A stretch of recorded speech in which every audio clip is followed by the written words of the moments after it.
En este ejercicio nos dan dos sucesos A y B, tales que la probabilidad de la intersección es 0,2, la probabilidad de la unión es 0,4 y la probabilidad de A condicionado a B es 0,8. En el primer apartado nos preguntan o nos piden que calculemos la probabilidad de A y la probabilidad de B. Para calcular esas probabilidades, lo que tenemos que hacer es utilizar la información del enunciado. En este caso, aplicar las fórmulas de la unión o de la probabilidad condicionada para intentar de ahí calcular la probabilidad de A y la probabilidad de B. ¿Cómo lo vamos a hacer? Vamos a comenzar escribiendo la definición de probabilidad de A condicionado a B. Por definición, la probabilidad de A condicionado a B es igual a la probabilidad de la intersección dividido entre la probabilidad de B. Ahora tenemos que preguntarnos qué partes de esta igualdad conocemos. ¿La probabilidad de A condicionado a B es conocida? Sí. ¿La probabilidad de la intersección es conocida? Sí. ¿Y la probabilidad de B es lo que nos preguntan? Luego en nuestro ejercicio podemos escribir la definición de probabilidad de A condicionado a B y sustituir aquellos valores que conozcamos. Esta igualdad es cierta si, solamente si. Probabilidad de A condicionado a B, ¿cuánto vale? 0,8 es igual a la probabilidad de la intersección 0,2 dividido entre probabilidad de B. Para despejar probabilidad de B, intercambiamos el 0,8 por probabilidad de B, es decir, probabilidad de B que está dividiendo pasa arriba multiplicando, y 0,8 que está ahí arriba pasa debajo del 0,2 dividiendo. Y nos queda que probabilidad de B igual a 0,2 entre 0,8. Esto es lo mismo que un cuarto, que igual a 0,25. Por tanto, la probabilidad de B ya la tenemos, 0,25. Nos falta la probabilidad de A. Para calcular la probabilidad de A, pues tenemos que usar otra información del enunciado que no hayamos utilizado. En este caso, vamos a utilizar la definición de probabilidad de unión, de la unión de dos sucesos. La probabilidad de la unión es igual a la probabilidad de A más probabilidad de B menos la probabilidad de la intersección. ¿Qué elementos conocemos? ¿La unión es conocida? Sí. La probabilidad de A es lo que nos piden. Probabilidad de B es conocida y probabilidad de la intersección también es conocida. Entonces escribimos la expresión aquí de la unión. La probabilidad de la unión es igual a la probabilidad de A más probabilidad de B menos la intersección. Y sustituimos aquellos valores conocidos.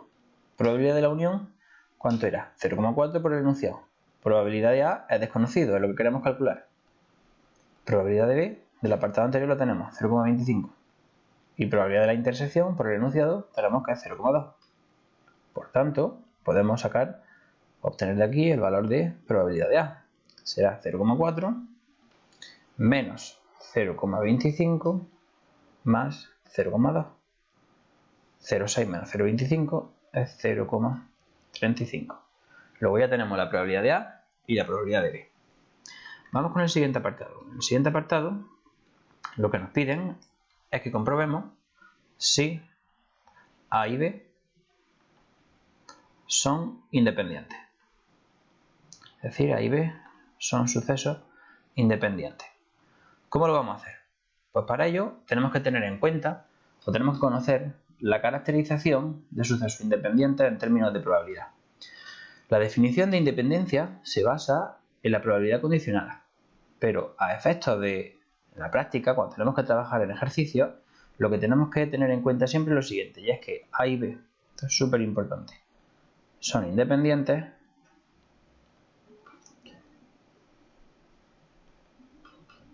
si, solamente si, doble implicación, probabilidad de la intersección coincide con el producto de las probabilidades. Es decir, tenemos que calcular por un lado la intersección, por otro lado la probabilidad de A, por la probabilidad de B, hacer ese producto y ver si esos dos términos son iguales. Es decir, vamos a ver si se verifica esta igualdad.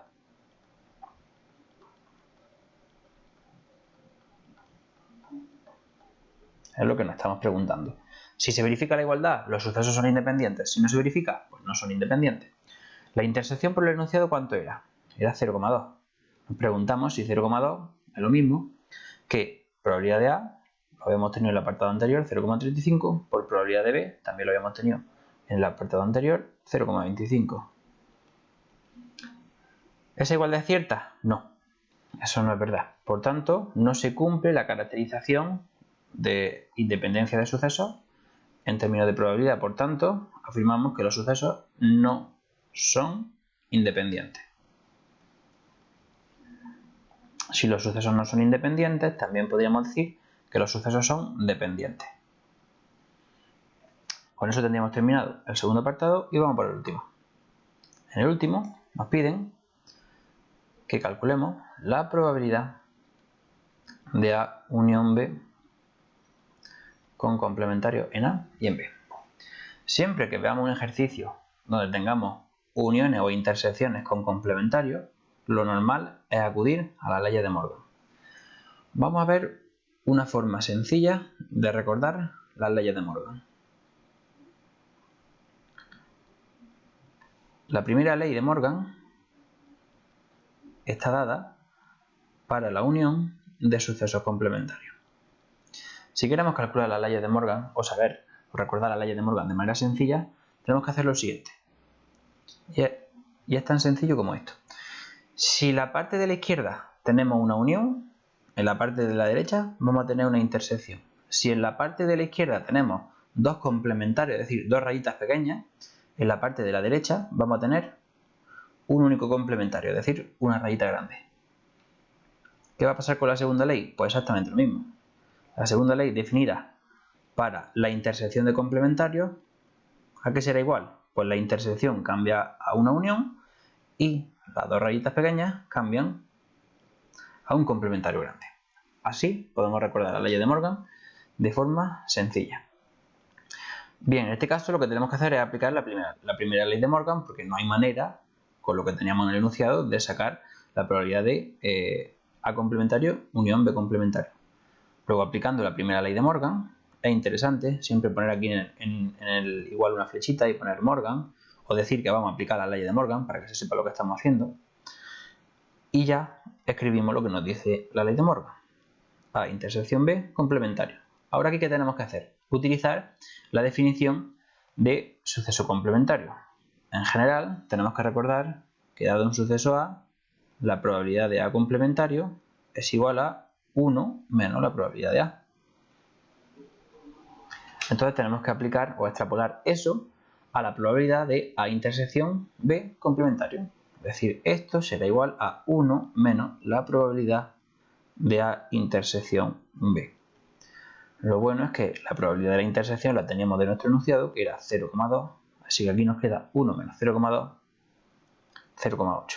Y con esto tendríamos terminado nuestro ejercicio.